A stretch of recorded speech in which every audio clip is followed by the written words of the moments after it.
What is up, everybody? Welcome back to another video on the channel. Today I've got another good video for you. I've been working really hard on this one, so I hope that you enjoy. And as always, starting off with a plug to my Twitter, which will be linked down in the description below. Make sure you follow. This week I posted a sneak preview for this video, so if you want maybe a sneak preview for next week's video, make sure you go follow me there. And like it says on the screen, all followers become automatically cool. So if you're not, you can go follow me on Twitter and you'll become cool if you're not already. So without further ado, let's get into this week's video, which you probably could already tell what it is from the thumbnail or the title, but I had this cool little slide transition. What we're going to be doing today is building the best receiver in the NFL, you know, kind of making like a Frankenstein scientific morph of current receivers to make the best receiver in the NFL, which is basically just going to be Calvin Johnson, but like, you know, trying to spice it up a little bit. We're going to, going to mix some players, look at some stats and stuff, which I believe is on the next slide. Yeah, here we go. So this is the plan for today's video, to build the best wide receiver in the NFL. We're going to combine parts of the best current receivers before, during, and after the catch. So we're going to pick a player for each of those categories: before the catch, during the catch, after the catch. We're going to combine them into one, kind of concocted wide receiver, which will be the best receiver in the NFL. And to do that, we're going to be looking at some analytics here, some graphs that I made to, kind of analyze which players are the best before, during, and after the catch. And then, we'll talk about guys the best in each of those categories, who my personal pick is for each of those categories. And then, maybe some honorable mentions at the end who did not make the final cut. So let's move on to stage one, before the catch. All right, for stage one, before the catch here, I've got some key characteristics listed for what we're going to be looking for the player that we're going to choose as our before the catch wide receiver. And, what I wrote, able to create separation, has a good route tree, and is a threat at all three levels, could catch short passes, medium passes, deep passes. One of the things that we'll be looking at is like separation yards that they're getting. So, if they're just a deep threat and, getting a ton of separation on just deep routes, it's not necessarily going to be the best for before the catch. We want someone who's kind of dynamic at all levels, can create separation, and, has a good route tree, can run a lot of routes for us, and, maybe put up some stats like Randy Moss as pictured there. So what I did to look at this is I went on NFL's Next Gen Stats and I looked at separation yards on there. So I'll flip to this next slide here. All right, so now that my big face is out of the way, this is a graph that I made for this part of the video. So what we see here is the top 30 receivers in separation yards. So, I went on NFL Next Gen Stats and they have separation yards as a stat, that you could track there. So I took the top 30 receivers in separation yards, and then I took each of their respective targeted air yards on average. This is all for the 2021 season, by the way. So I took the top 30 receivers in separation yards and plotted against their targeted air yards. So, we could kind of get that mix of, are they getting separation, but, also, are they running routes down the field? Are they only running routes down the field? You could see guys up at the top there, like Elijah Moore and Marquise Brown, Jalen Guyton, who are kind of, those deep threat wide receivers who, are probably getting a lot of their separation on, kind of deep passes and, maybe aren't as dynamic, and underneath kind of routes and over the middle of the field. And then, as you could see, there's one extreme outlier here, which is Rondale Moore in the bottom right, averaging over 5.5 yards of separation. And so, you'd think the obvious pick, based on this would be Rondale Moore, but I don't know if the sample size is necessarily enough to just definitively say that Rondale Moore gets the best separation. And, it's not going to be solely based on statistics, so I'm going to be choosing for each of these categories. Rondale Moore obviously gets a lot of separation, which is really good, and he's a good player, but, it could be a lot of scheme wise for the Arizona Cardinals. And, he's definitely, wouldn't be my first pick, just from the eye test and basic stats like yards and receptions and touchdowns, not necessarily the best receiver. And you can see, a lot of these other top 30 guys are kind of clumped in this, 3.5 to 4.5 average yards of separation. And, you see a lot of tight ends in there as well. We got Tyler Conklin, Jonnu Smith, CJ Uzoma, Noah Fant, Dalton Schultz, Rob Gronkowski, all on here. And then we see some of the big name players in the league. We got Cooper Kupp, Tyreek Hill, Jerry Jeudy.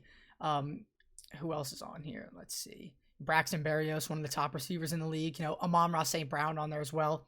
So I thought this would be just a cool visualization, nothing too crazy, just the average yards of separation, who is getting the most open here.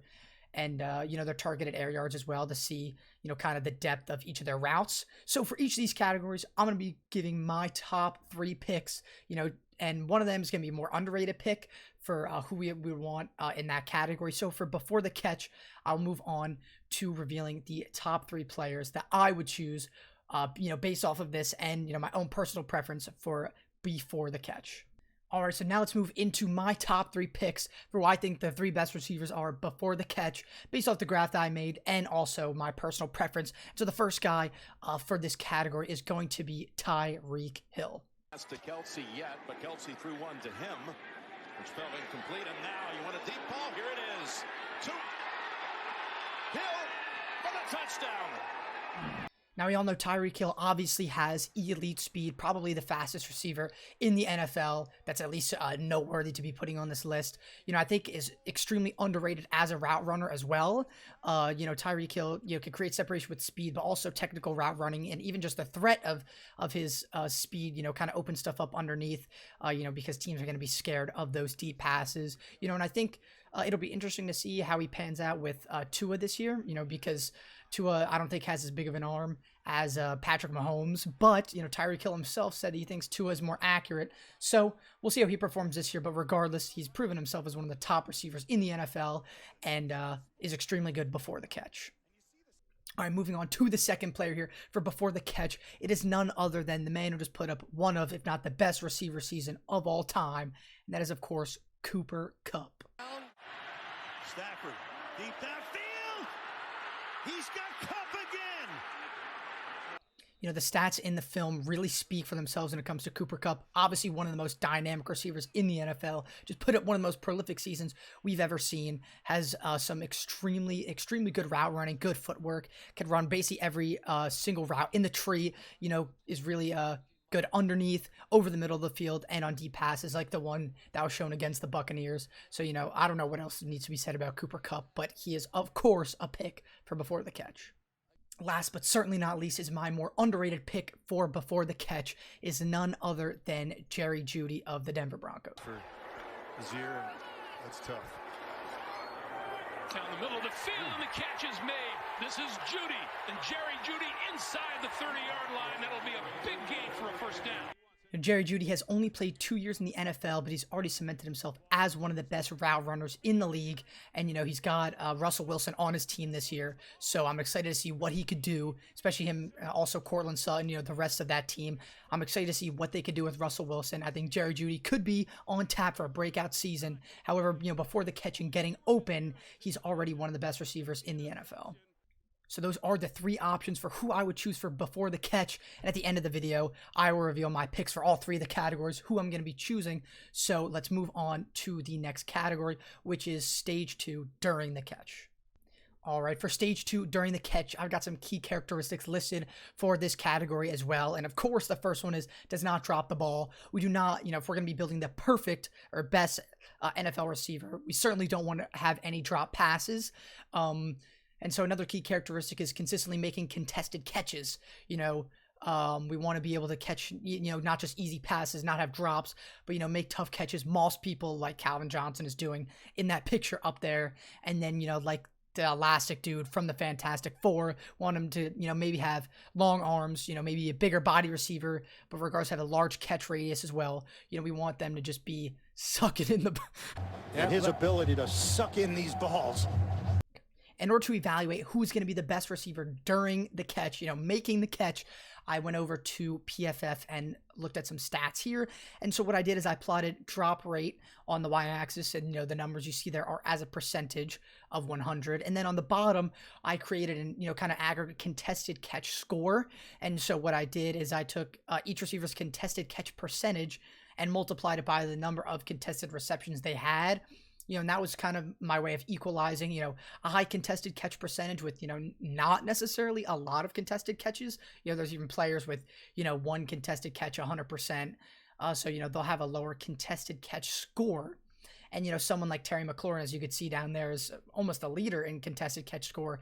You know, his percentage might not be as high, but, you know, you've got to reward the fact that he's made so many contested catches. And, you know, when you have so many more contested targets, you know, that kind of speaks, and you can catch a lot of them. I think that speaks towards, you know, how good you are during the catch. So, you know, we can look at some of the receivers we've got here. You know, Terry McLaurin, I pointed out as well. You know, we see some prolific tight ends on here as well, like we did with the last graph, you know, which includes Dalton Schultz, TJ Hawkinson, and Mark Andrews. You know, and then we see some guys who we would kind of expect here, you know, Mike Evans, as well, Kenny Golladay, a lot of these bigger receivers, you know, Cooper Kupp on here. You know, he's probably going to appear on just about every single graph that we had during this video. But, you know, looking at this graph, we're going to be looking for someone low on the y-axis, somewhere far right on the contested catch score. So, you know, Terry McLaurin, Jakobi Meyers, Michael Pittman, Mike Evans, Mark Andrews are going to be our top options according to this graph. And I decided to throw this in here as well. You know, on the last graph, I took the top 25 receivers in that contested catch score and plotted them. So that was this. The top 25 receivers contested catch score. And, you know, to get rid of that contested catch score, just plot contested catch rate against drop rate here. I made another graph. So the top 25 receivers in contested catch rate plotted against the drop rate. So again, we're going to be looking in the bottom right corner. And, you know, TJ Hawkinson, far and away the leader with the best contested catch rate and almost the lowest drop rate. You know, we see guys like Tyler Boyd and Kendrick Bourne now showing up. You know, but there's some consistent figures on here as well, with guys like Mike Evans, Jakobi Meyers. You know, you don't see Terry McLaurin on this one. You know, Mike Evans, Jakobi Meyers, Adam Thielen, I believe, was on the last one as well. You know, Rondale Moore showing up again. A lot of tight ends as well. But, you know, this is going to give us a good idea of who we're going to be looking at for these top receivers at the point of the catch. You know, going to secure a lot of these catches, not going to drop a lot of balls. So let's move on to our top 3 picks for this stage of the video. All right, the first player that we have in our top 3 for the point of the catch is going to be Terry McLaurin. And now in motion, Heineke pump fakes, puts some air under it, McLaurin wide open. So for Terry McLaurin, we all have seen that catch against the Chargers. This dude's got some of the best hands in the NFL. And, you know, I think this year with Carson Wentz, who is the best quarterback that he's played with, and is going to return to MVP form this season. However, you know, Terry McLaurin probably going to be playing with the best quarterback of his career. Excited to see what he could do with Carson Wentz running the offense, but, you know, has some of the best hands in the NFL, and I think he could really make a push to be cemented in that top tier of receivers this year. And one of my choices for during the catch. And moving on to the next guy, no surprise here, it is going to be Mike Evans of the Tampa Bay Buccaneers. 101, 2 touchdowns. Uh-oh. To Evans! Touchdown! We all know Mike Evans here from a Super Bowl run with the Buccaneers and being, I would say, 7 or 8 straight 1,000-yard seasons to begin his career. Obviously, you know, one of the best receivers at jump balls, you know, has a big body, really good hands, and, you know, it's a pretty obvious choice here for the player to pick during the catch. And moving on here to my last selection, a more underrated pick for who we're going to be choosing at during the catch, and that is going to be the Cincinnati Bengals wide receiver, Tyler Boyd. Pass, caught, what a throw, what a catch. As you saw on the graph before, Tyler Boyd, you know, has one of the lowest drop rates in the entire NFL and does pretty well in contested catches as well. And, you know, might have struggled in the contested catch score for just not having as much receptions, you know, kind of sharing the workload with Jamar Chase and T. Higgins. However, he's got some of the best hands in the NFL and, you know, I think is an extremely underrated receiver when it comes to during the catch. And so, like I said at the beginning of this video, he could be the pick, but I will reveal all of the final picks and the final build at the end of the video. So let's move on to the final stage, which is after the catch. All right, for stage 3 after the catch, some key characteristics that we're going to be looking for. It's going to be a player who has good size, speed, and overall athleticism. You know, can make defenders miss. You know, just good in the field, you know, like a running back, like a Jamal Charles, you know, has that it factor. You know, when the ball's in their hands, you just know they're going to make a play. You can outrun defenders, make them miss, and really turn, you know, average plays into great plays and turn plays that maybe have nothing to them into some positive yard gains. So let's take a look at the data visualization for after the catch. All right, for this section of the video, if you follow me on Twitter, you may have seen this graphic already. So what this is plotting is the average yards after catch EPA over expected for all receivers with over 75 receptions in the 2021 NFL season. So in order to break this down a little bit, EPA is expected points added. So what this is plotting here is how much yards after catch, expected points each receiver adds from the point of the catch compared to what is expected. So what that essentially means is, using the NFL Fast R data, once the ball hits the player's hands and they make the catch, a computed expected points added. So how much, after the catch by them running, how much is that going to add points to the current drive for the team? And so there's an expected amount calculated, and then after the play, there's an actual yards after catch EPA calculated. And so what I'm plotting here is the difference between that expected yards after catch EPA and what they actually got. And so, the guys at the top of the graph, Deebo Samuel, Ja'Marr Chase, Travis Kelce, Mike Williams, Cooper Kupp, those guys are all creating more EPA than what would be expected after the catch. And, the rest of these guys at the bottom here are actually doing worse than expected after the catch. So, as you can see there, Deebo Samuel far and away, and, some other guys there that are good after the catch. Another appearance for Amon-Ra St. Brown, Dalton Schultz as well has really done well through these analytics. And then, towards the bottom, we've got guys like, Keenan Allen, Marquise Brown, Jacoby Myers, who you don't necessarily expect to do that well after the catch, don't really possess that elite size and speed of the guys towards the top of the list. One of the things I did want to point out here, 75 receptions is a lot. There's a bunch of guys who are not cut out on this list, but I looked at the graphical view of all receivers with over like 50, 40, 60 catches, and none of the guys that kind of got cut out of this graph, to make it possible to visualize, I couldn't put in an infinite amount of rows here. None of those guys really would have been near the top and would have made the cut for the top three. There's even more tight ends toward the top as well, like Dallas Goedert. Guys, AJ Brown was somewhat near DK Metcalf in sort of that top tier of the negative. So that's another player that you might expect to be doing really well in yards after catch. But this gives us a good idea of how much value receivers are adding after the catch compared to what's expected.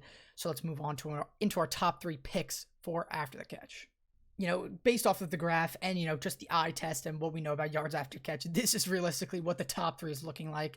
Deebo Samuel, the obvious choice here, but I will give an actual top three. But, spoiler alert for the end, my pick for after the catch is going to be Deebo Samuel. So as was seen on the previous slide, the first choice for yards after catch is Deebo Samuel. But they're going on 4th and 5 from the LA 40. Garoppolo got it across, and it's Samuel breaking away. Touchdown, 49. The 2021 season was a breakout year for Deebo Samuel. It'll be interesting to see with this upcoming season. Deebo has kind of voiced his concerns against playing that kind of running back role and might be playing with a new quarterback in Trey Lance. So he might be used differently this season. However, maybe if he's not used as a running back like he was this past season, he still, kind of makes those running back-like plays once he gets the ball in his hands. And it is an obvious choice for the best receiver in the NFL when it comes to after the catch. The next player here was the next highest person on the chart, and that was the rookie phenom, Ja'Marr Chase of the Cincinnati Bengals. A lot of noise. Good blocking on the screws. Chase found the... Oh, there he goes! He had him in a blender, and he's off to the races. This will be 6. What a play! 82 yards. Ja'Marr Chase obviously had some huge after-the-catch plays, including like 70-yard touchdowns against the Ravens and the Chiefs. Is super dynamic, has elite speed after the catch, and, just has good, honestly, vision with the ball. Not necessarily the strongest guy. He's really good speed, but, just has a knack for making big plays, has that it factor that I was talking about earlier, and, is one of the best receivers after the catch, despite, only having played one season in the NFL. Moving on to my more underrated pick for this top three of yards after the catch receivers, it is going to be Mike Williams of the Chargers. Stop. Quick throw, back to Williams. Cowboys convert. He escapes. He dives. Is he in? Yes. Touchdown. The advanced stats show that, Mike Williams is actually adding a lot of EPA, after the catch. And, you would think of him more as a big body, go up and get it, jump ball kind of receiver. But, he is an athletic specimen, obviously one of the top most athletic receivers in the league. So it's no surprise that he's adding a lot of value after the catch. But, I don't think he's necessarily seen in that light, but, has a knack for making plays after the catch as well, especially on those kind of short screen passes when he's on an island to kind of beat his guy one-on-one. They use it at the goal line as well. I probably threw a clip in this video of that. but one of the more definitely underrated picks for after the catch. All right, so that concludes the before, during, and after the catch. So it is now time for me to reveal my picks for each of those stages and what 3 receivers we are going to morph together to make the best receiver in the NFL. All right, we've got the final build here, and for before the catch, my final selection was Tyreek Hill, now of the Miami Dolphins. I mean, the speed is just too much to handle for a lot of teams, and he has really good route running to pair with it. You know, it was really close between him and Cooper Kupp, but I think, you know, Tyreek Hill's route running is closer to Cooper Kupp than Cooper Kupp's speed is to Tyreek Hill. So he's going to be my selection for who I'm going to be choosing for before the catch for my best wide receiver build. For during the catch, my selection is going to be Mike Evans of the Buccaneers. You know, definitely has the best build when it comes to making plays at the point of the catch. You know, has secure hands and really good with jump balls, good in contested catch situations as well. You know, I think just all around for all the things that we are looking for, you know, low drop rate, high contested catch rate.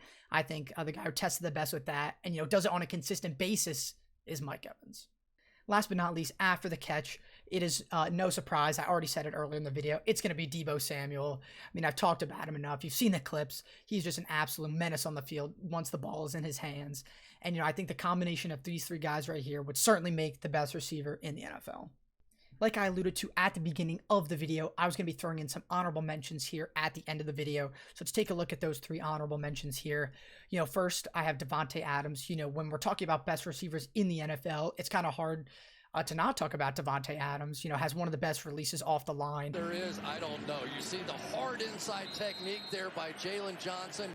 And, you know, might not be the best, you know, have the best speed, have the best size, you know, potentially has the best route running in the NFL, but, you know, isn't necessarily a standout in a ton of areas, but, you know, is kind of the all-around player that has the characteristics of this kind of best receiver build, you know, good at all 3 stages. So, you know, can't not talk about Davante Adams when we're talking about best receiver in the NFL.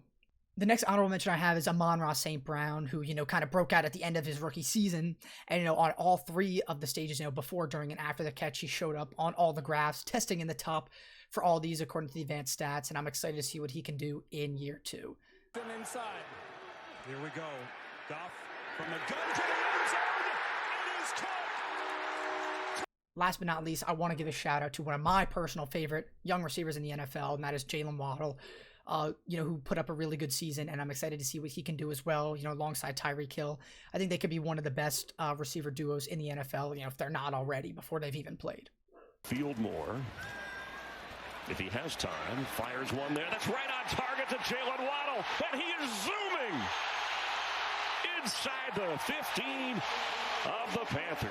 All right, and that is going to conclude this week's video where we built the best wide receiver in the NFL using some advanced stats and some graphs. So thank you for watching this video if you've made it all the way to the end. I've got new videos dropping. It says every weekend. This I will hopefully have up by Monday, but I'm trying to get them out every single Sunday. So, you know, subscribe, stay tuned, follow Twitter to keep updated. And I'll be doing probably another analytical video next week, so stay tuned for that. But thank you for watching.